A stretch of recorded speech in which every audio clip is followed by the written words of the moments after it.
mucho gusto poder estar esta mañana con ustedes en la Iglesia Bautista Reformada Solo por Gracia en Toluca. Les manda un afectuoso y cariñoso saludo. Les apreciamos mucho y son una iglesia que está en nuestro corazón y que oramos constantemente por ustedes para que el Señor siga siendo glorificado en medio de ustedes, para que el Señor siga afirmando esta iglesia y siga haciendo su voluntad.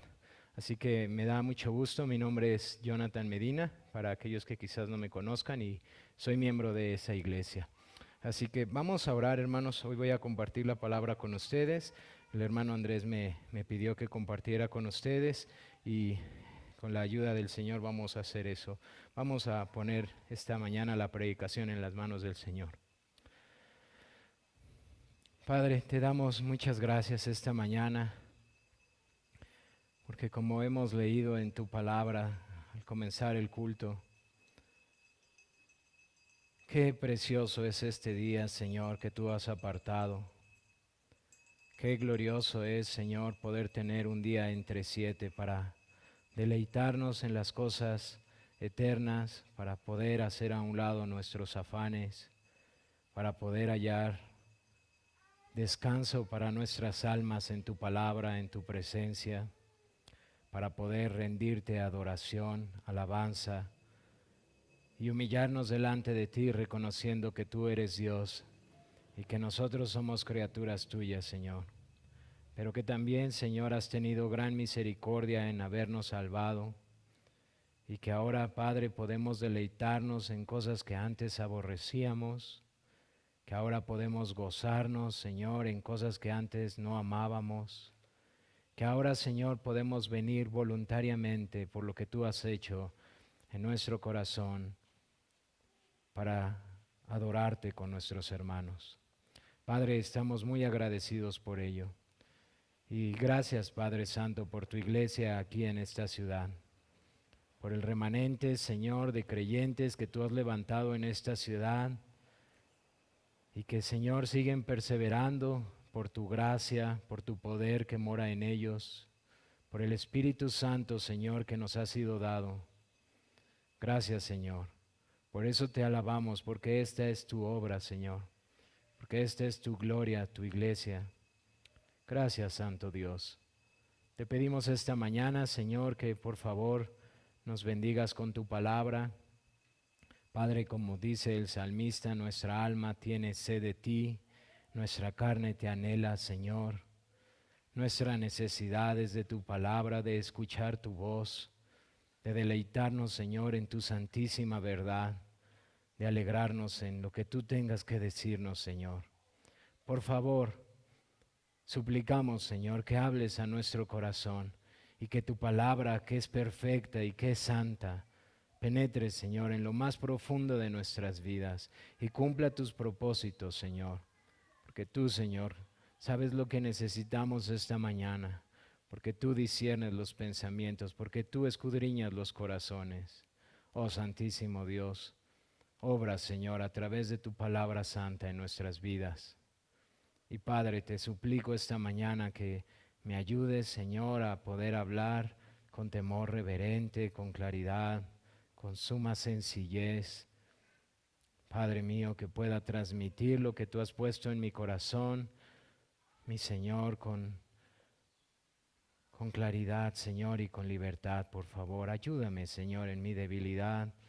Y Padre, que los corazones de mis hermanos, Señor, sean preparados para recibir tu palabra, Señor, para dar el fruto que glorifica tu nombre.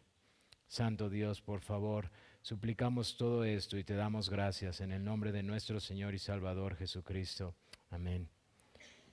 Hermanos, vamos a ponernos de pie, por favor. Vamos al al capítulo 8 de la carta a los Romanos. Vamos a abrir nuestras Biblias en el capítulo 8 de la carta a los Romanos y vamos a leer los primeros 4 versículos. Romanos 8, versículo 1 al 4, si pueden acompañarme, por favor.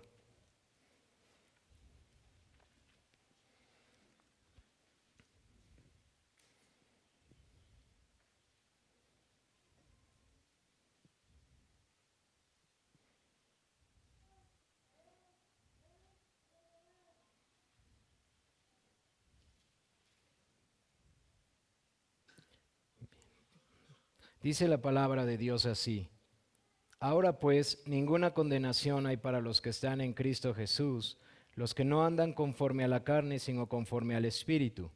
Porque la ley del Espíritu de vida en Cristo Jesús me ha librado de la ley del pecado y de la muerte, porque lo que era imposible para la ley, por cuanto era débil por la carne, Dios enviando a su Hijo en semejanza de carne de pecado, y a causa del pecado condenó el pecado en la carne, para que la justicia de la ley se cumpliese en nosotros, que no andemos conforme a la carne, sino conforme al Espíritu. Amén. Pueden tomar sus lugares, por favor, hermanos y amigos que nos visitan. Y hermanos, es un poco complicado para mí compartir este texto porque no he tenido la oportunidad de poder llevar, como en la iglesia a la que pertenezco, cada uno de los versículos anteriores a este. Así que les pido mucha paciencia, por favor, esta mañana para conmigo. Voy a tratar de tener cuidado del tiempo, pero es indispensable para mí poderles dar un trasfondo y un contexto de lo que es esta carta. Yo sé que muchos han escuchado de esta carta y es en verdad una carta sumamente animante.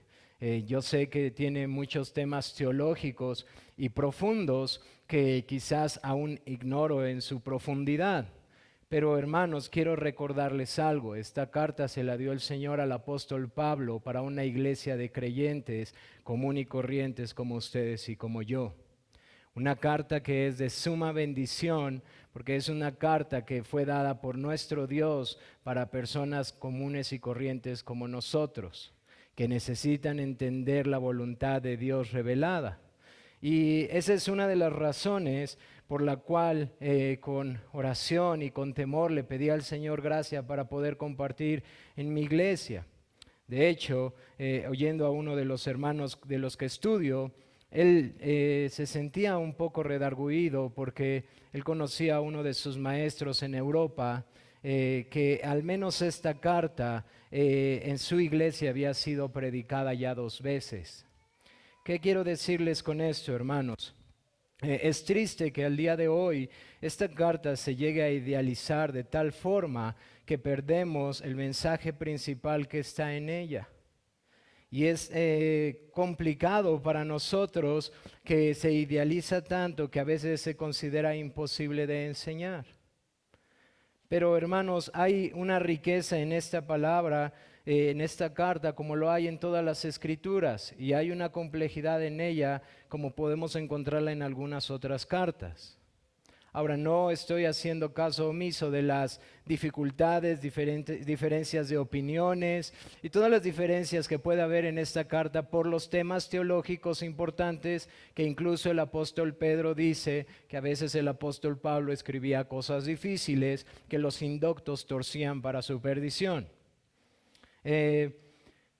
Creo que sí tiene una dificultad interesante. Sin embargo, con la ayuda del Señor, yo creo que esta carta puede ser de gran bendición, porque hermanos, si ustedes, voy a tener que empezar en el capítulo 1, ustedes recuerdan, esta carta dice el apóstol Pablo que se las escribe a creyentes que están en Roma con un contexto judaico o israelita y con un contexto también gentil. Pero él les dice, por sobre todas las cosas, en el capítulo 1, que él anhela llevarles el evangelio. Dice el capítulo 1, versículo 15, así que en cuanto a mí pronto estoy a anunciaros el evangelio también a vosotros que estáis en Roma. Y esto lo está haciendo a creyentes. Él no está escribiendo un tratado teológico. Él tampoco está escribiendo una teología sistemática. Él no está dando una clase de teología. Él está escribiéndole a creyentes que necesitan escuchar estas verdades, el Evangelio del Señor Jesucristo. Y adelante en el versículo 16 y 17, él dice lo que es la llave para entender esta carta.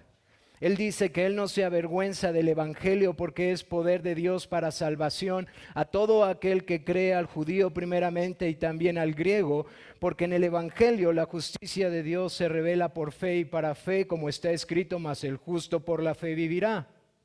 Él acaba de decir la importancia del mensaje que quiere darles. Él dice, yo quiero llevarles el Evangelio, no me avergüenzo del Evangelio, porque es por medio del Evangelio que la justicia de Dios es revelada y puede ser adquirida a los hombres por fe. Y entonces, a partir del versículo 18 en adelante, Él va a pasar un tiempo considerable, principalmente explicando dos cosas: la necesidad del Evangelio y la suficiencia del Evangelio. Y hermanos, ni ustedes ni yo necesitamos ser grandes teólogos para poder entender estas verdades simples. El Evangelio de nuestro Señor Jesucristo, la obra de nuestro Señor, la obra de nuestro Dios Trino, que fue ejecutada por la Trinidad al Padre enviar al Hijo, y el Hijo al tomar nuestro lugar y ser aplicada a nosotros por el Espíritu Santo, debe de ser entendida por cada persona que viene a Cristo. Es la verdad fundamental del cristianismo y por lo tanto debe de ser la verdad fundamental de toda iglesia. Y Pablo les dice que él no se avergüenza de esta verdad, el Evangelio. Y hermanos, yo sé que esta iglesia no es ignorante de eso, que el Evangelio es necesario. Pero muchas veces consideramos el Evangelio para el evangelismo, para compartirle a mi familia, pero pocas veces olvidamos el Evangelio como la parte medular de nuestra vida cristiana, día tras día, tras día, tras día, tras día, tras día, hasta que Cristo nos llame o venga. Y Pablo le va a explicar a creyentes que el Evangelio es necesario y es suficiente. Y hermanos, esa es la carga en mi corazón por la cual empecé a predicar esta carta a los hermanos en Toluca, y que hoy quiero compartir una sección importante. Del versículo 18, hermanos, al capítulo 3, versículo 20, Pablo va a mostrar la necesidad de todo hombre en todo lugar. No la necesidad de algunas cuantas personas, la necesidad de judíos y de gentiles, la necesidad de los hombres que han rechazado la gloria de Dios, como dice a partir del versículo 18, la necesidad de los hombres que han tomado la ley como una ocasión para el pecado, porque ellos tratan de cumplirla externamente, cuando la ley no tenía ese propósito, hablando del pueblo judío, la necesidad que tienen los hombres que no tenían la revelación especial, es decir, la palabra de Dios, y la verdad de la necesidad de los hombres que conocen a Dios por medio de su creación, porque las cosas invisibles de Dios se hacen claramente visibles por medio de la creación, su eterno poder y deidad. De tal manera que Pablo concluye que todos los hombres, absolutamente todos los hombres, incluyéndonos a nosotros, estamos bajo pecado. Por lo tanto, la necesidad del Evangelio es universal y en todos los tiempos.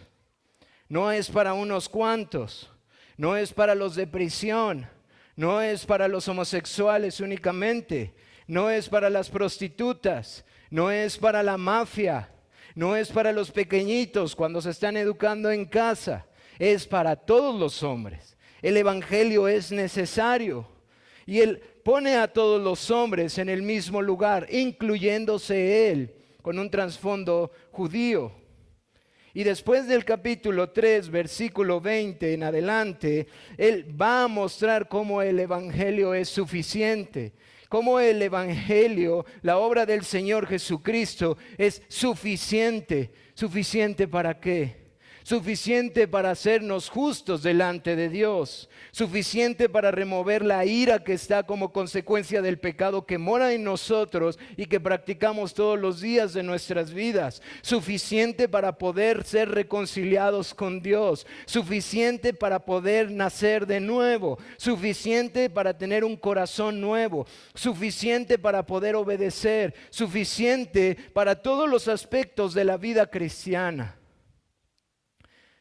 Él explica en el capítulo 3 que ahora además de la ley ha sido manifestada la justicia de Dios que fue dicha por los profetas, la justicia que es cumplida perfectamente una vez y para siempre en Cristo Jesús. Y después de argumentar acerca de esta justicia perfecta para una audiencia en una iglesia de un contexto judaico y gentil, en donde había conocimiento bastante fuerte, intelectual acerca de la cultura grecorromana, pero al mismo tiempo un conocimiento muy importante acerca del judaísmo, Él les dice, es Cristo la roca, es Cristo suficiente. Ahora, si ustedes no consideran esto, entonces veamos un ejemplo. Capítulo 4, Él habla de Abraham y cómo Abraham fue justificado por la fe y no por las obras de la ley. Y Él pone un ejemplo claro que la gran mayoría en esa iglesia iba a entender. El gran padre Abraham no halló justicia por sus obras, halló justicia por la fe en Jesucristo. Y después del capítulo 4 Él dice, justificados pues por la fe tenemos paz para con Dios. Es decir, la salvación, la justicia de Cristo imputada a nosotros es suficiente para darnos la paz objetiva de un Dios santo que no puede ni mirar aún el pecado. Y tenemos paz para con Dios por medio de Cristo. Y en la suficiencia del Evangelio, Él empieza a hablar como los resultados de la justificación en nuestras vidas. Que es la paz, la santificación que Él explica en Romanos 6, como el hombre que ha creído ha sido hecho uno en Cristo Jesús, como esto es mostrado en nuestro bautismo, cuando nosotros morimos con Cristo y resucitamos juntamente con Él para vivir en novedad de vida. Pero interesantemente, en el capítulo 3, versículo 20 dice, ya que por las obras de la ley ningún ser humano será justificado delante de Él, porque por medio de la ley es el conocimiento del pecado. Y posteriormente en el capítulo 6, hablando al creyente, dice en esta exhortación, no reine pues el pecado en vuestro cuerpo mortal, de modo que obedezcáis en sus concupiscencias, ni tampoco presentéis vuestros miembros al pecado como instrumentos de iniquidad, sino presentaos vosotros mismos a Dios como vivos de entre los muertos y vuestros miembros a Dios como instrumentos de justicia, porque el pecado no se enseñoreará de vosotros, pues no estáis bajo la ley, sino bajo la gracia. Él ha dicho argumentos que pueden ser torcidos por los indoctos, y el Señor, inspirándolo, se adelanta el apóstol Pablo a los argumentos. ¿Es pues la ley pecado? ¿Es pues la ley entonces mala? Y sabemos la contestación, en ninguna manera. Esta negación extremadamente importante para que nosotros podamos darnos cuenta que la ley no es pecado. Pero Él se detiene en el capítulo 7 a poder explicar con mayor claridad lo que el hermano Frank hablaba en la confesión y que ustedes van a seguir aprendiendo. Bueno, entonces la ley no es mala. Y ustedes saben lo que dice el capítulo 7, no, en ninguna manera. Porque la ley es santa y el mandamiento es santo, es justo y es bueno. Entonces, ¿cuál es la relación entre el hombre y la ley? ¿Qué relación tiene el hombre con la ley si la ley no es mala? Porque Pablo, tú nos has dicho que la ley de Dios no fue para salvarnos. No es por medio de la ley que el hombre puede ser salvo, no puede hacerse justo. No es por las obras de la ley, sino por la obra de la ley de la fe, dice el apóstol Pablo. ¿Cómo entonces el creyente, si la ley no le ayudó para justificarse, cómo está relacionado? Porque además tú has dicho que no presentemos nuestros miembros al pecado, porque ya no estamos más sujetos a la ley. Entonces ya no necesitamos más la ley. Y el apóstol Pablo toma un ejemplo del matrimonio y hace una analogía. Pero por favor, hermanos, no pierdan de vista lo que Pablo está enseñando en esta carta. Porque ahora Pablo no está enseñando del matrimonio. Él está enseñando de la relación del hombre y la ley. No es una enseñanza del matrimonio, es una enseñanza más trascendental. ¿Cuál es la relación del hombre con la ley? ¿Qué pasó con el creyente? Y entonces él toma al matrimonio y les hace ver cómo cuando el cónyuge muere queda libre de las normas que someten o que regulan el matrimonio. De la misma manera, cuando nosotros morimos con Cristo, como lo ha enseñado en el capítulo 6, nosotros hemos muerto a esa servidumbre en donde la ley era un amo severo y nos demandaba, y las obras de la ley solo nos acusaban, y nos dice: ahora así ustedes han muerto, de tal manera que sirvan a otro, a Jesucristo. Y entonces el hombre pudiera decir: ya ves, ya no necesitamos la ley. Y Pablo dice: no. La ley es santa y el mandamiento es santo, es justo y bueno. Y entonces él empieza a hablar de él mismo para explicar cómo la ley funciona en lo que ya he explicado. La ley, antes de que Pablo viniera a Cristo, la ley le acusaba. Él no conocía el pecado sino por la ley, porque no conociera la codicia si la ley no dijera no codiciarás. El apóstol Pablo dice que la ley le causó a él que se diera cuenta del pecado. Y muchos teólogos preguntan: ¿en qué momento pasó esto? ¿Por qué, hermanos? ¿Por qué? Porque el apóstol Pablo fue instruido a los pies de Gamaliel.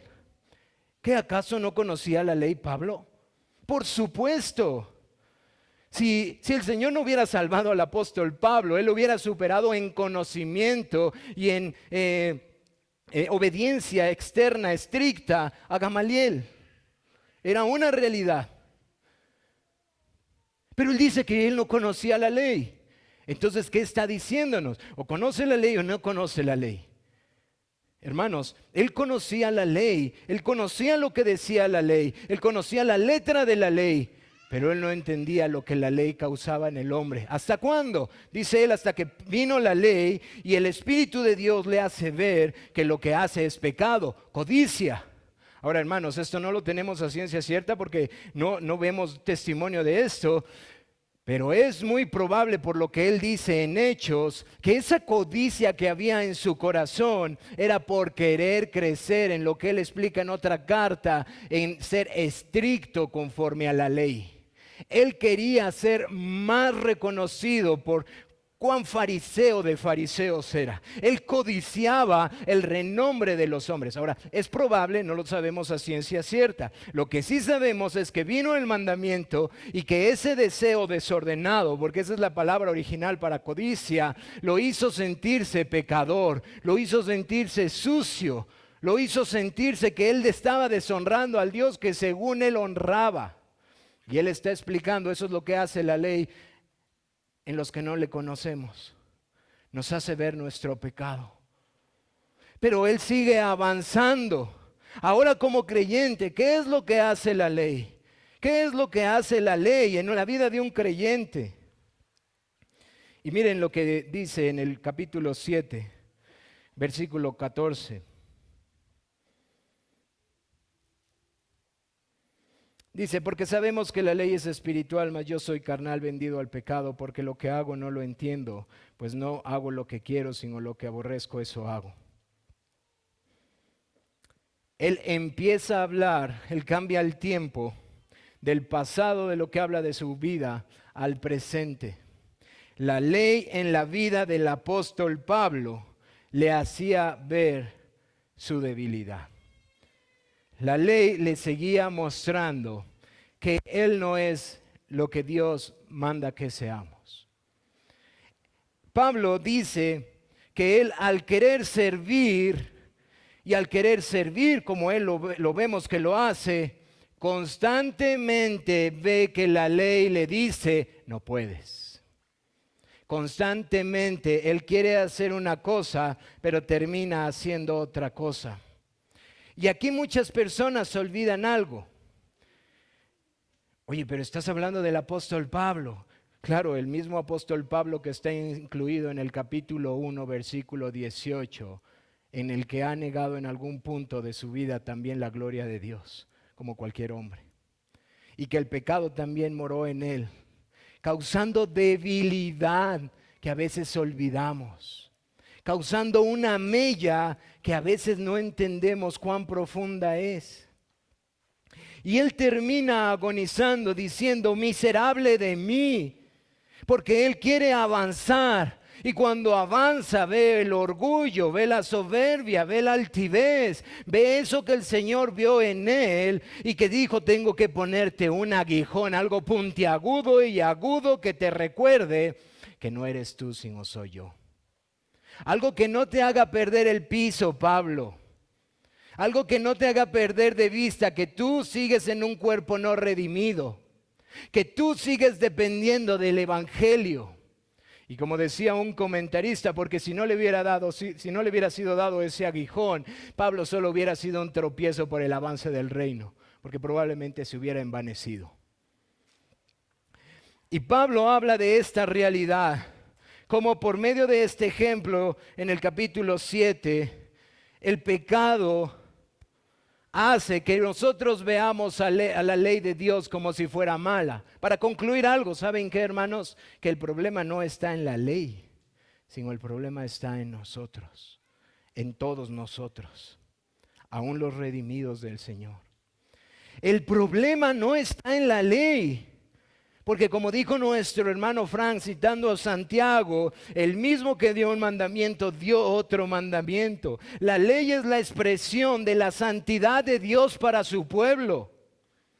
Pero ustedes y yo aún no somos lo que deberíamos de ser. Ustedes y yo no hemos llegado al punto en donde hemos sido glorificados. Ustedes y yo seguimos batallando con el pecado drásticamente. El pecado sigue morando en nosotros. Es verdad, hemos sido dotados de un corazón nuevo, hemos sido dotados de una voluntad nueva, hemos recibido el Espíritu de Dios, pero aún luchamos cada día de nuestras vidas contra el pecado. Por cierto, esa es una evidencia de que seas un creyente. Si tú no tienes esa lucha, probablemente no conoces al Señor. Porque no has llegado a esta experiencia en donde tú puedas ver cómo la ley te muestra tu pecado. Tú sigues disfrutando de él sin sentir incomodidad. Y Pablo, después de haber dicho esto en el capítulo 7, él concluye diciendo, porque aunque es una situación difícil para el creyente que avanza y que ve su torpeza y que avanza y ve su torpeza, que avanza y ve su debilidad y que gime: miserable de mí, ¿hasta cuándo? ¿Hasta cuándo mis palabras van a ser perfectas? ¿Hasta cuándo mis actos serán congruentes? ¿Hasta cuándo dejaré de hacer esto? ¿Hasta cuándo dejaré de sentir esto? ¿Por qué no puedo servirte como quiero? ¿Cuándo dejaré de ser yo mismo el estorbo? Miserable de mí, porque veo el pecado que me estorba. Y aunque, hermanos, esto puede ser desalentador, no es sin esperanza. Porque el apóstol Pablo en ese mismo capítulo dice: gracias doy a Dios por Jesucristo Señor nuestro.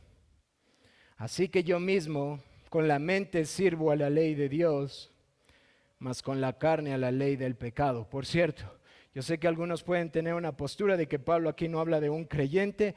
Yo los invito a que mediten en el mismo capítulo a la luz de toda la carta y que vean cómo Pablo describe a un incrédulo y a un creyente.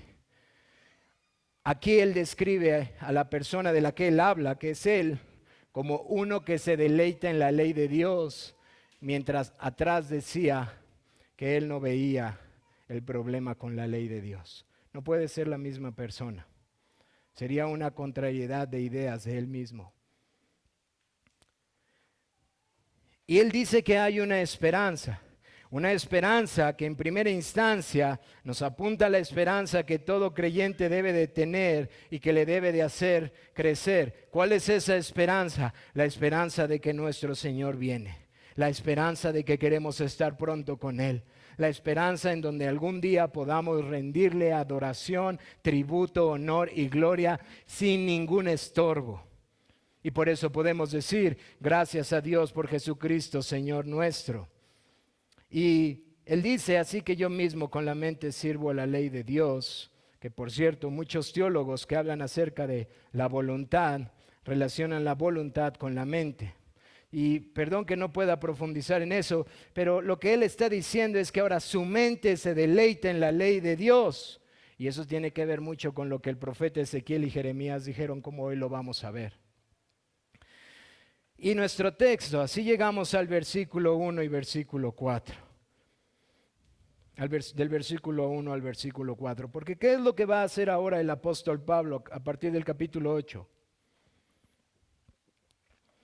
Él quiere mostrar, como dice uno de los hermanos que estaba estudiando, que el creyente es súper invencible. Que el creyente es súper invencible. O como lo dice Romanos 37, más que vencedor. Ahora, yo sé que esto puede ser para muchos tomado de manera incorrecta, pero ¿por qué dice el apóstol Pablo esto? ¿Por qué el apóstol Pablo dice que el creyente puede ser súper invencible o más que vencedor? ¿Por qué los creyentes que han estudiado este capítulo hablan de cómo el creyente puede ser más que vencedor o puede ser aquel que puede sobrepasar todo lo que venga providencialmente a nuestras vidas? Bueno, hermanos, yo creo que el fundamento de esta enseñanza lo encontramos en el versículo 1. Y yo sé que ustedes han sido instruidos en eso, porque el hermano Frank, que estuvo compartiendo aquí Filipenses, estuvo apenas hace unas semanas en Toluca y compartió al respecto de eso. Y el hermano Andrés también me comentaba cómo él ha estado hablando de estas verdades. Pero el capítulo 8, versículo 1 dice, ahora pues, ninguna condenación hay para los que están en Cristo Jesús, los que no andan conforme a la carne, sino conforme al Espíritu. Hermanos, quiero que meditemos en estas verdades, porque estas son las verdades que Pablo va a dar para 3 puntos importantes en el capítulo 8. Cómo luchar contra el pecado, cómo salir adelante en las aflicciones, pero también cómo estar seguro cuando la persecución viene a nuestras vidas. Y todas ellas, el fundamento sigue siendo el mismo, el Evangelio de nuestro Señor Jesucristo. La capacidad que el creyente tiene, según el apóstol Pablo enseña en este capítulo, no es échale muchas ganas, no es esfuérzate, vas bien, es Cristo y su obra. Y ese es el fundamento para que cada uno de nosotros caminemos en la dirección que Dios quiere que caminemos. Yo sé que a lo mejor va a costar trabajo entender esto, pero la ley de Dios no salva, ni tampoco santifica, hermanos. La ley de Dios no tiene el propósito ni de salvar ni de santificar, porque no capacita para hacerlo. La ley de Dios nos muestra la voluntad de Dios y qué es lo que a Él le agrada que nosotros hagamos. Pero lo que santifica es la obra de nuestro Señor Jesucristo. Lo que capacita es el Espíritu de Dios que mora en nosotros y que al mirar el Evangelio y la obra de Cristo nos ayuda a crecer en santidad y obedecer la ley de Dios. Guarda esto en tu corazón porque lo voy a llevar a una aplicación al final. Pablo ha dicho o va a resumir en estos versículos que vemos lo que él ha venido enseñando desde el capítulo 3 de la justificación, hablando un poco de la regeneración, porque el capítulo 8 condensa todas esas verdades. Más adelante ustedes saben lo que dice, porque a los que antes llamó, a estos también justificó, y a los que justificó, a estos también glorificó. Si Dios es pues con nosotros, ¿quién contra nosotros? Las verdades de Dios las va a empezar a resumir en este capítulo para que el creyente pueda avanzar. ¿Por qué? Porque Pablo no hizo la carta a los romanos como un compendio teológico para hermanos que solamente están en doctorado de teología. Lo hizo para creyentes como tú y como yo, que luchamos todos los días de nuestras vidas por querer agradar a nuestro Señor y obedecerle en todo lo que manda, pero que muchas veces vemos como nuestra debilidad estorba. Y debilidad en el área en la que estés viviendo. Y Pablo pone un fundamento resumido de todo lo que ha venido diciendo. Para el creyente no hay condenación.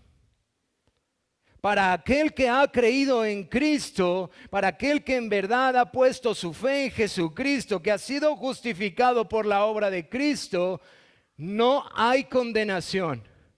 No hay por el pecado pasado, no hay por tu pecado presente, no hay por tu pecado futuro.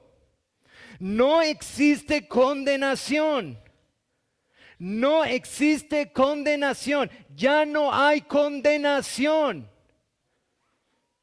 Porque para que tú puedas decir que un creyente va a ser condenado por su pecado, vas a tener que rechazar la verdad de la justicia imputada por Cristo. Una justicia perfecta, no solo en sus actos, sino en su voluntad, de aquel que vino a este mundo perfectamente hecho hombre en debilidad, como lo dice más adelante, y que vivió como que tomó un cuerpo en semejanza de pecado, pero sin pecado, y que vivió en medio de nosotros mostrando su gloria, mostrando que la ley de Dios es perfecta, es santa, es buena y es pura, que se deleitaba en obedecer día y noche, que aun cuando él era tentado, él prefería encomendar su voluntad a su Padre y hacer la voluntad de su Padre que está en los cielos, porque esa era su delicia. Esa es la gloria de nuestro Señor Jesucristo. Una gloria que no verás nunca en ningún hombre, y que por favor yo le ruego a Dios que puedas tirar todo ídolo en tu corazón, porque no hay una gloria comparable a lo de nuestro Señor Jesucristo. Él es el único en su trono, perfecto en obediencia, perfecto en palabra, deleitándose en obedecer en cada instante, en cada momento. Y esa es la justicia que te es puesta cuando crees en Él. Ahora, ese es el fundamento por el cual no hay condenación. No tus obras, no tu desempeño, la obra perfecta y consumada de nuestro Dios hecho hombre. Eso es lo que debe de sostener tu vida, hermano. Porque este es el fundamento que Pablo va a empezar a poner para animar a sus hermanos a perseverar hasta el fin. Una gloria que no es tuya ni mía. Una gloria que no le pertenece a ningún hombre, ni a ningún teólogo, ni a ningún maestro. Una gloria que le pertenece a nuestro Cristo. Y que debe de ser tan preciosa que constantemente atrae nuestras miradas y nuestros afectos. La obra que el Señor hizo, la obra de justificación para nuestras vidas, que es recibida por medio de la fe, es completa en todos sus aspectos. Es completa en todos sus aspectos. Y esta es la certeza con la cual Pablo quiere empezar a instruir a sus hermanos. Por cierto, hermanos, como dicen varios hermanos, Pablo ni siquiera ha empezado el haz esto y haz lo otro. Él ha mencionado algunas exhortaciones, como lo hizo en Romanos 6, no presenten sus miembros al pecado. Pero él va a empezar hasta el capítulo 12 a dar el qué hacer. Él todavía no ha empezado. Él está poniendo un fundamento firme en el corazón de los creyentes. ¿Cuál es ese fundamento? El Evangelio, hermanos. El Evangelio de nuestro Señor Jesucristo. Y ese es el fundamento que tú debes de poner en tu corazón, que tú debes de poner en tu familia y que debes desear que siempre esté en el centro de tu iglesia. Porque eso es lo que va a hacer que tú y tus hermanos crezcan de gloria en gloria en semejanza a nuestro Señor Jesucristo. Para el creyente no existe ya más condenación, como lo explica en Colosenses, porque el acta que había en contra de ellos y les acusaba ha sido saldada por nuestro Señor Jesucristo. No hay más pecado que pagar. No hay ni uno solo para el creyente que pagar, porque esa deuda fue saldada en su totalidad por el sacrificio expiatorio de nuestro Señor Jesucristo.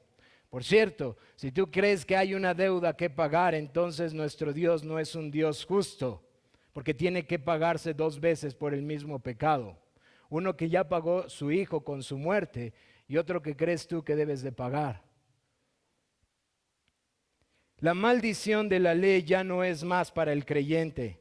Las demandas de ella ya fueron satisfechas. Ya no existe ese yugo imposible de cumplir, porque sus demandas han sido cumplidas y expuestas en su perfección por la vida de nuestro Señor Jesús. Como decía el hermano R.C. Sproul, somos salvos por las obras de nuestro Señor Jesucristo, no las nuestras.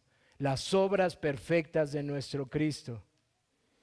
Por tal razón, aún la debilidad mencionada en el capítulo anterior, capítulo 7, que es una realidad para todo creyente, debe de saber que aunque esta incapacidad le muestra cuán débil y torpe es para hacer las obras perfectas de nuestro Dios, ya no hay condenación. Ya no hay condenación. El resultado de la justicia perfecta imputada es aquella que los hace crecer en santidad. Ya no están más en la carne. De hecho, quiero decirles algo, tengo que adelantarme un poco.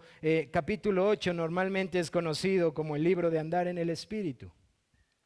Y la gran mayoría de nosotros hemos sido enseñados de este capítulo como si Pablo estuviera enseñando una exhortación. Ahora es momento de andar en el Espíritu. Cuando esa no es la realidad de la enseñanza de Pablo. Pablo les dice, hay dos realidades para los creyentes, hay dos realidades para la humanidad. O viven en la carne, en sus pecados, incrédulos, enemigos de Dios bajo su ira, o viven en el Espíritu como nacidos de nuevo, hijos de Dios.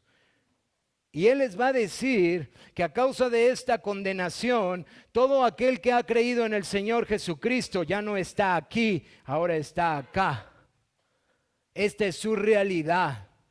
Y esta es la realidad en la que Él quiere afirmar a los creyentes. Ustedes pertenecen a los del Espíritu.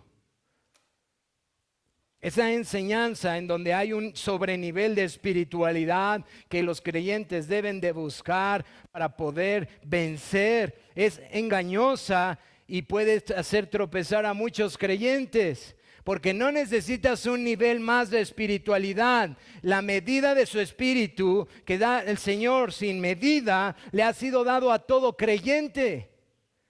Y esa es la realidad que Pablo quiere que los creyentes tengamos para poder entender por qué podemos hacer morir el pecado por el Espíritu. ¿Por qué no debemos de afligirnos en las dificultades? La realidad es que el Señor ha puesto su Espíritu en nosotros. Y no necesitas esperar 5 o 7 años después de muchas oraciones y rogar por algo especial, porque en el momento en el que el Señor te ha salvado, has sido capacitado en totalidad para andar en el Espíritu. En el momento en el que el Señor te salva, perteneces a los del Espíritu. No después, en ese momento. Ahora eres un creyente y por lo tanto estás en el Espíritu. Ahora, ¿por qué puedo decir esto? Porque sé que algunos van a decir, ¿qué estás diciendo? Dice el capítulo 8, versículo 9. Mas vosotros, o sea, creyentes de Roma, mas vosotros no vivís según la carne, sino según el Espíritu. Y si es que el Espíritu de Dios mora en vosotros. Y si alguno no tiene el Espíritu de Cristo, no es de Él. No es de Él. No es de Él. Esa es la realidad para los hombres. Esa realidad es la que Pablo dice en el versículo 1. No hay ninguna condenación para los que están en Cristo Jesús, los que no andan conforme a la carne, sino conforme al Espíritu. Si alguno no anda conforme al Espíritu es porque el Espíritu de Cristo no está en él y por lo tanto no es de él, hermanos. Ahora, avanzamos hacia lo que Pablo está enseñando a los creyentes. La justificación, gloriosa doctrina, preciosa, que incluso, hermanos, si es necesario, como decían los hermanos, hemos de luchar hasta la sangre por ella. La salvación es solo por la fe, por gracia en el Señor Jesucristo. Nadie le añada nada. Pero esa misma justificación nos lleva a la santificación. Y simplemente son doctrinas inseparables, hermanos. inseparables. No hay manera de que una persona sea justificada y no sea santificada. No existe tal cosa. No puedes dividir una de la otra. Ambas van juntas. Y eso es lo que Pablo está enseñando aquí. Los que no andan conforme a la carne, sino conforme al Espíritu, porque la ley del Espíritu de vida en Cristo Jesús me ha librado de la ley del pecado y de la muerte. Pablo no está exhortando a los creyentes, hermanos, ni lo va a hacer más adelante. Él les está diciendo, esta es tu realidad. Esto es tu realidad. Eres un creyente, has sido justificado, por lo tanto andas en el Espíritu. El Espíritu de Dios te ha sido dado. Por lo tanto, puedes vivir en santidad. Y hermanos, Pablo no está ignorando la lucha. Él ha dicho, porque lo que quiero hacer no lo puedo hacer. Esa es la perfección de la palabra que no existe en nosotros. Y ese es el riesgo a veces de sobreenfatizar una parte de la Escritura y no ir versículo a versículo entendiendo sus verdades. Porque él no está ignorando que hay cristianos que luchamos bastante con el pecado. Y que incluso muchas veces va a ser derivado de su trasfondo y cómo llegaron a la iglesia.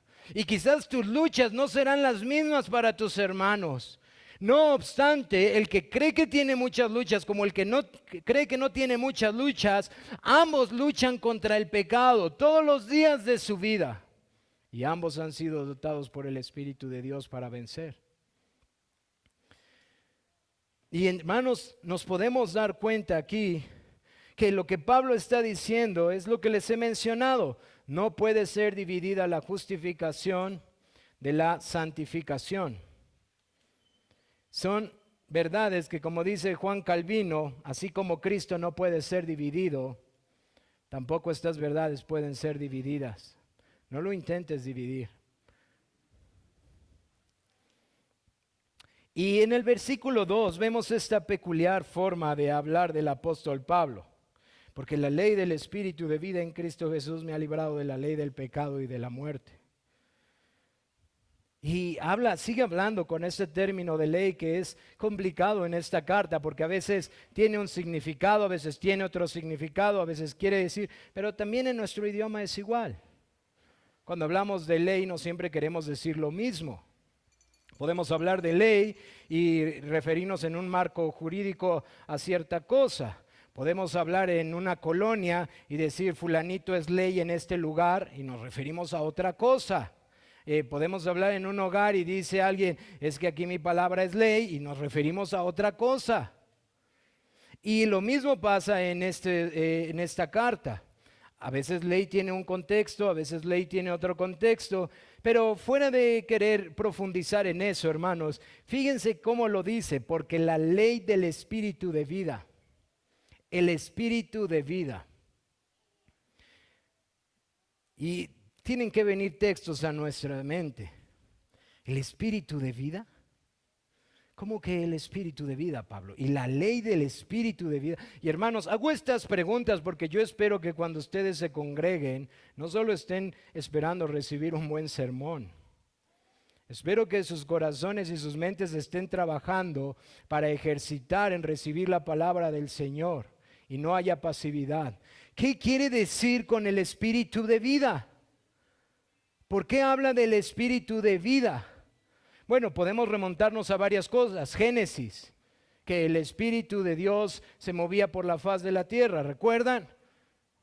Y entonces empezamos a recordar por cómo relaciona el Espíritu de Dios en las Escrituras con el crear, con la creación, pero también podemos ir al Nuevo Testamento y entender un poco más de esto, porque el Nuevo Testamento nos da un poco más de claridad. Nos habla, por ejemplo, en Efesios 2, 1 y 5, Colosenses 2, 13, cómo la persona pasa de muerte a vida por el Espíritu de Dios. También entendemos por 2 Corintios capítulo 5 que el creyente es una nueva criatura por el Espíritu de Dios. Entonces podemos entender algo que está infiriendo el apóstol Pablo, que el apóstol Pablo se está refiriendo a una doctrina que nosotros conocemos como la regeneración, que el Espíritu de Dios da vida a los creyentes. Ahora él dice que la ley del Espíritu de Dios, que es esta ley, o olvidé el término que quería decirles, pero es este principio del espíritu de vida, y vemos algunos contrastes. Vemos que hace un contraste entre el espíritu de vida y la ley del pecado y la muerte.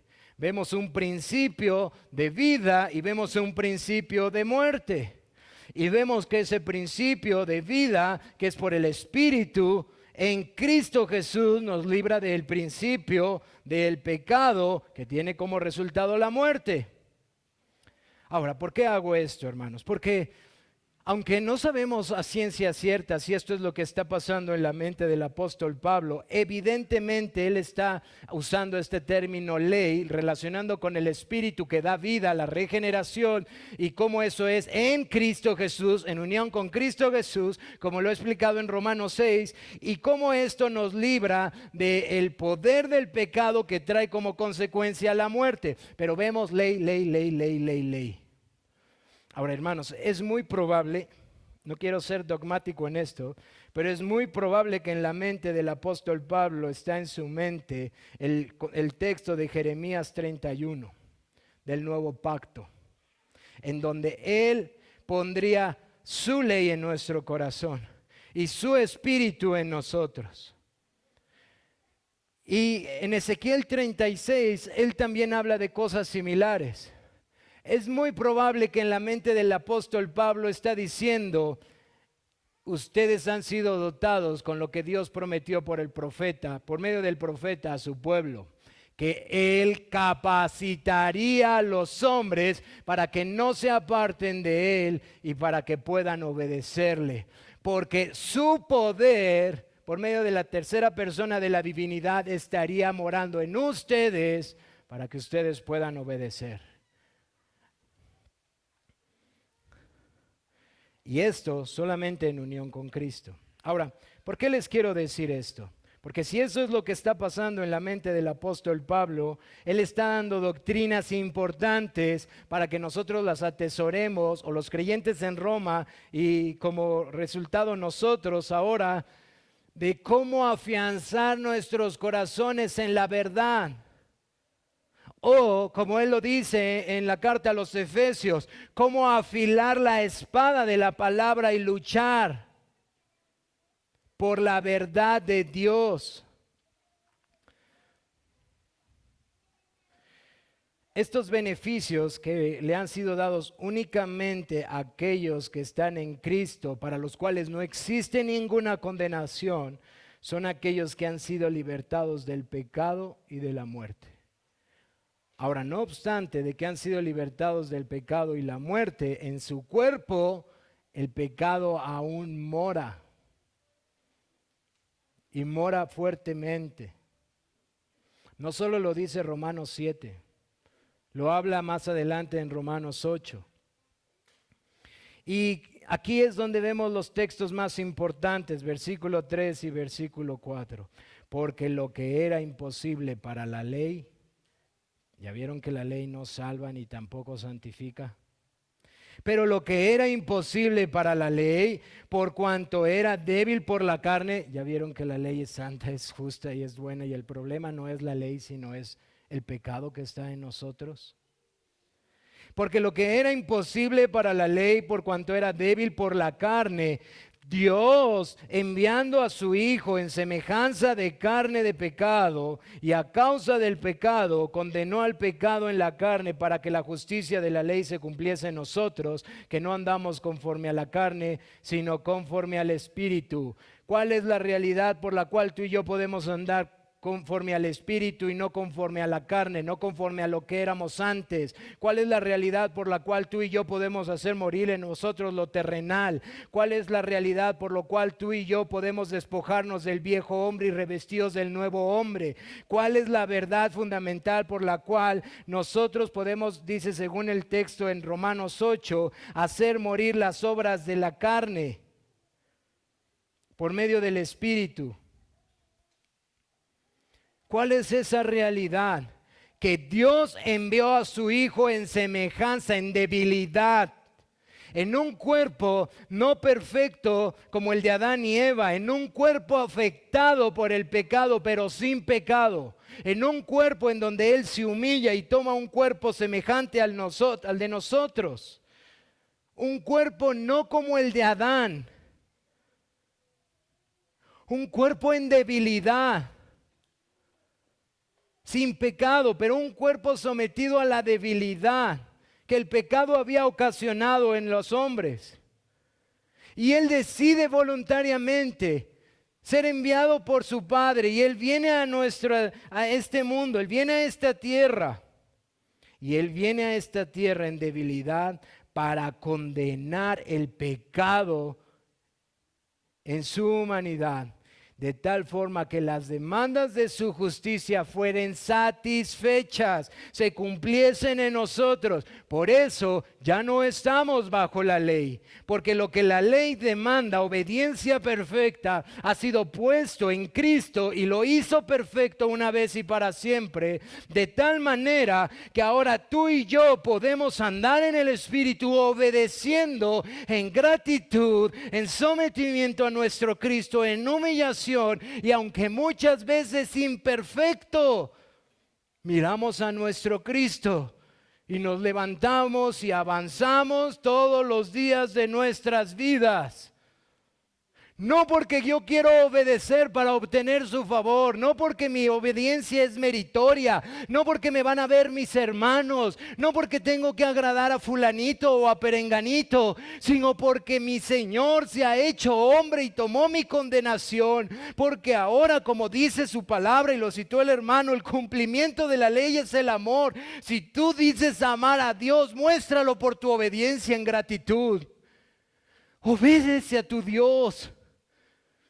Ese es el resultado de ser nacido de nuevo. Ese es el resultado de nacer de nuevo. Eso es lo que implica andar en el Espíritu.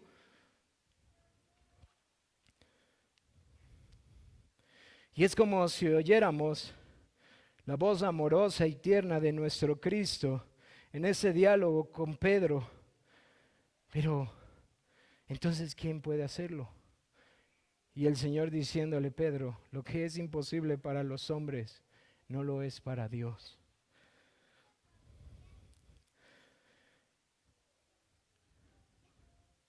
La gran demostración de amor de Dios al enviar a su Hijo en debilidad o en semejanza de pecado fue para que Él cumpliese todas las demandas de la justicia y fueran plenamente satisfechas una vez y para siempre. Por eso dice el autor de Hebreos: no hay nadie como Cristo, no hay nadie como Él, ni los ángeles, ni ningún sacerdote.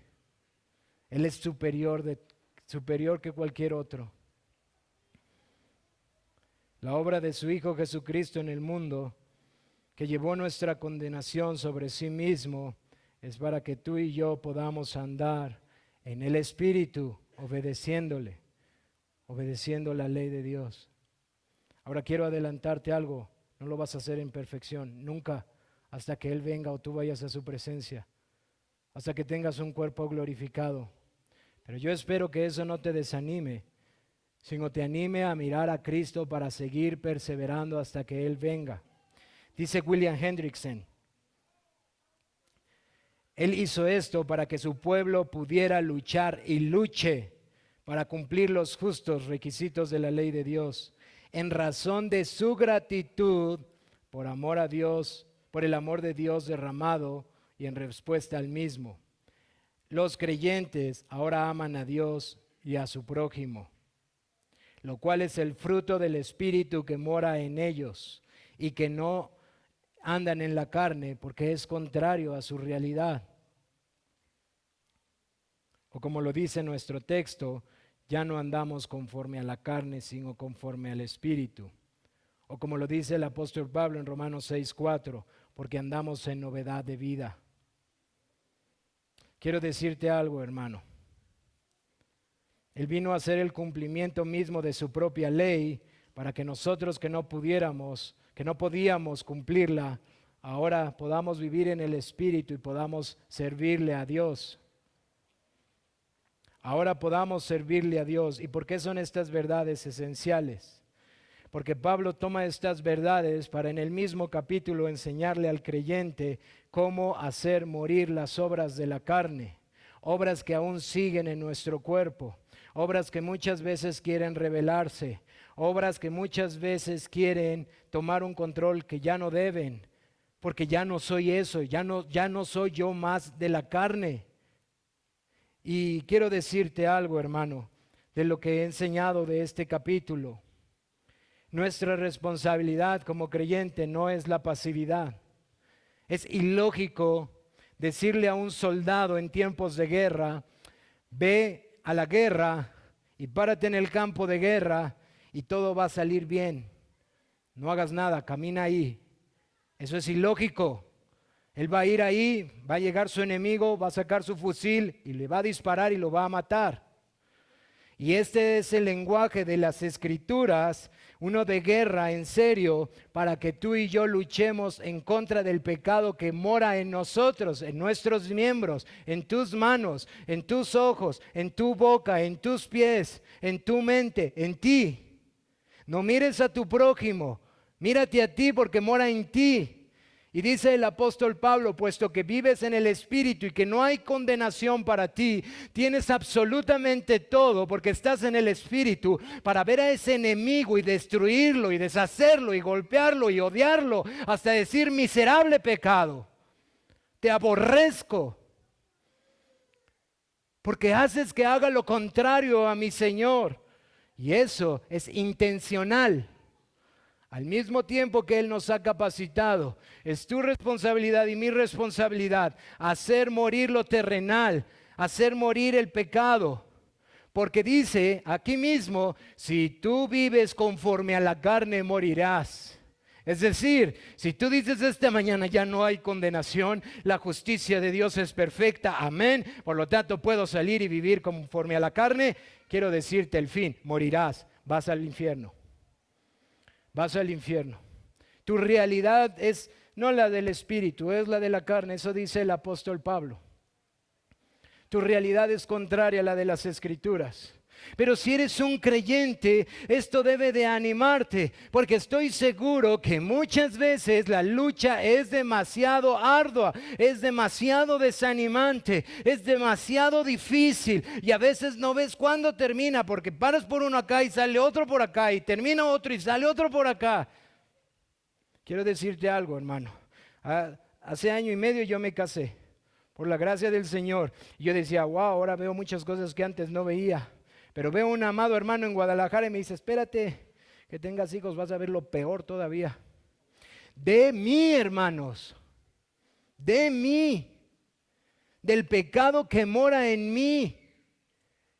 Ahora, yo espero que nadie esté pensando, bueno, entonces no hay problema. No, hermanos, porque eso es contrario a nuestra realidad. Miren, hermanos, si nosotros decimos que el Evangelio es glorioso y salimos a las calles a decir que el Evangelio es glorioso, vívelo en tu vida, aplícalo a tu vida, aplícalo a tu familia, aplícalo a tus hijos. Y te voy a decir algo, cuando el Señor te permita tener un pastor, hazle su labor más sencilla, cumpliendo tu responsabilidad, haz morir tu pecado. Haz morir tu pecado. Haz morir tu pecado. Porque si no lo haces, el pecado, como lo dice nuestra confesión, te va a llevar a hacer cosas vergonzosas, cosas que no pensaste, a estropear tu testimonio y ser un vituperio para el nombre de Cristo. Ahora, si tú has llegado a ese punto, quiero decirte algo. Cristo sigue siendo suficiente. Quizás las consecuencias las tengas que llevar, pero la obra de nuestro Señor Jesucristo es suficiente. Es suficiente. Y si tú has sido necio durante este tiempo y no has puesto a muerte el pecado, si tú has caminado en necedad pensando que la vida cristiana es pasiva y que estas cosas pasan solas, bueno, quiero decirte, arrepiéntete y mira a Cristo, porque abogado tenemos en Él. Confiésale tu pecado y ve que el Evangelio es suficiente aún para ti. Porque a veces decimos creer en un evangelio que no vemos suficiente en nuestras vidas. Y para concluir, hermano, ¿y qué pasa cuando la disciplina del Señor viene a nuestras vidas?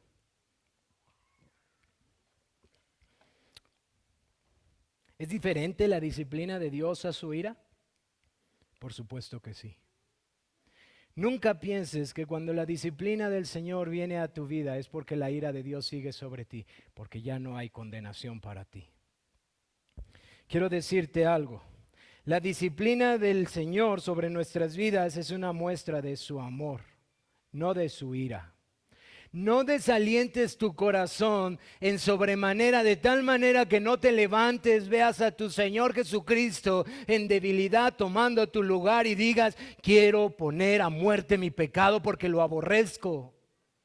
Porque lo peor que puedes hacer es tratar de torturarte por tus propios pensamientos y tratar de ganar un perdón por tus obras. No lo hagas. Porque estás diciéndole al mundo que el Evangelio no es suficiente.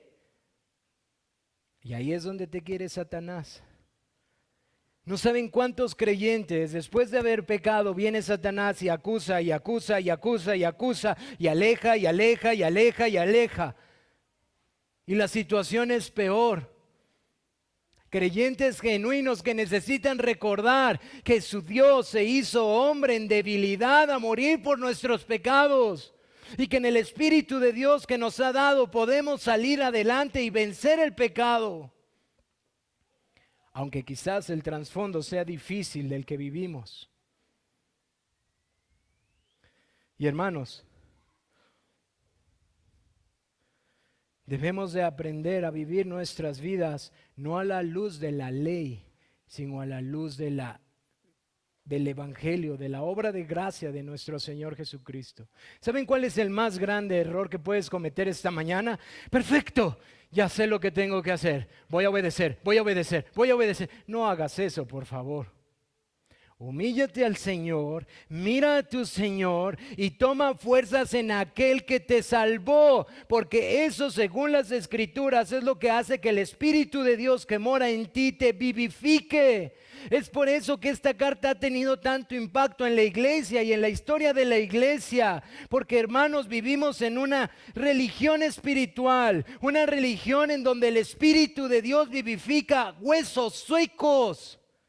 No intentes decir, ahora voy a obedecer ley, porque no lo vas a lograr. Vas a tropezar. Mira a Cristo y deja que el Espíritu de Dios vivifique tus afectos, te fortalezca y te ayude a perseverar y mostrar a este mundo que el Evangelio es glorioso, que no nos avergonzamos de él, porque no es una religión muerta que pone leyes que ni siquiera ellos mismos pueden llevar. Eso es el poder de nuestro Señor Jesucristo. Hermanos, nuestro texto dice que lo que la ley no pudo hacer, Dios lo hizo. No lo olvides. Lo que tú no puedes hacer y la ley no hizo, lo hizo nuestro Dios para que muestres a este mundo que Cristo es glorioso en tus luchas, en tus aflicciones y en tus persecuciones. Es por eso que los teólogos dicen, este es el texto que enseña que el cristiano es súper poderoso cuando aprende a depender de Cristo y solo de Él. Cuando aprende a mirar a Cristo y solo a Él.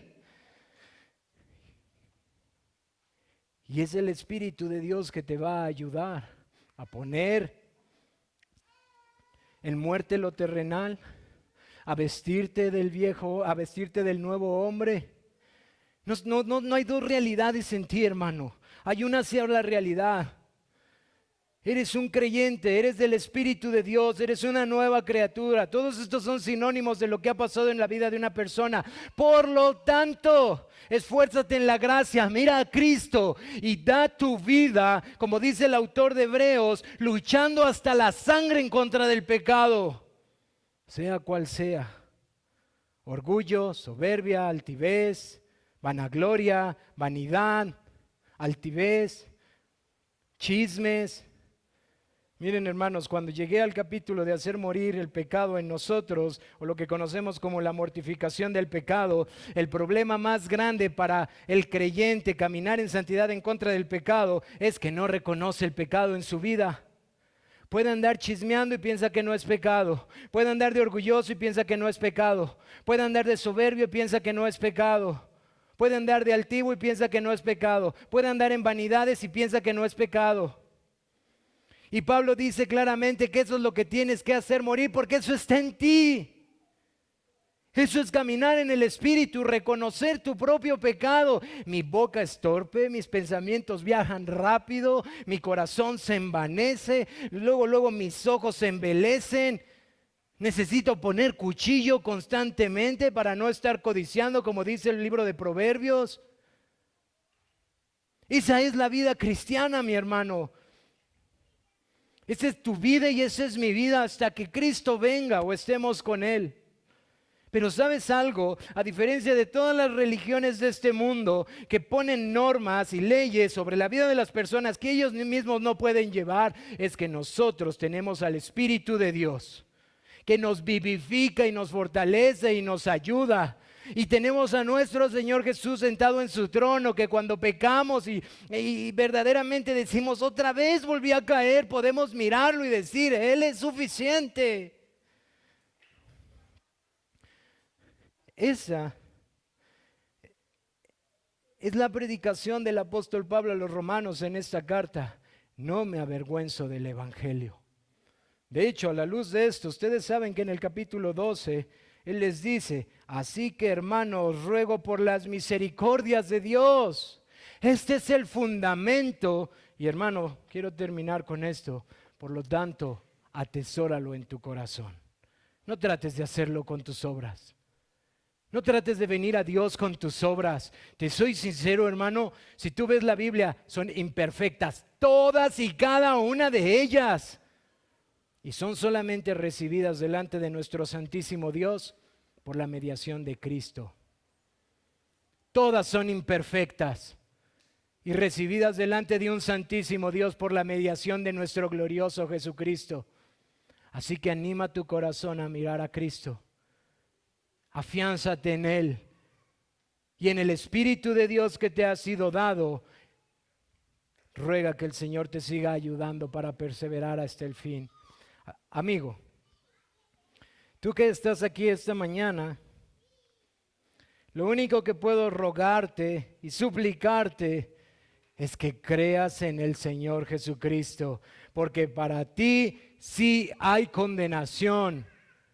Porque para ti sí hay condenación. Si tú mueres este día, tú irás al infierno. Hay condenación para ti. Tú no puedes gozarte de estas verdades. Tú no tienes el Espíritu de Dios morando en ti. Tú no eres un hijo de Dios. Tú no gozas de toda bendición espiritual en Cristo Jesús. Tú tienes condenación sobre tu cabeza. La ira de Dios está sobre ti y estás pronto a ir a tu condenación eterna. Pero si te arrepientes esta mañana y pones tu fe en Jesucristo, quien tomó un cuerpo humano, quien vino a este mundo, quien se hizo en forma de siervo y vivió la vida perfecta que tú y yo no hemos vivido y murió bajo el castigo que nosotros merecemos y que al tercer día resucitó y ascendió a los cielos y se sentó en su trono, créeme algo, eso es suficiente para salvarte. No intentes hacerlo por tus obras de la ley. No intentes acercarte con tus obras. Son abominación a los ojos de Dios. Él le manda perfección y tú y yo no la podemos hacer. Pero nuestro Señor Jesús sí. No solamente Él vivió perfectamente, sino que Él pagó perfectamente con su muerte las demandas de su ley. Arrepiéntete y cree en el Señor Jesús. Vamos a orar para concluir. Amado Padre, te damos muchas gracias.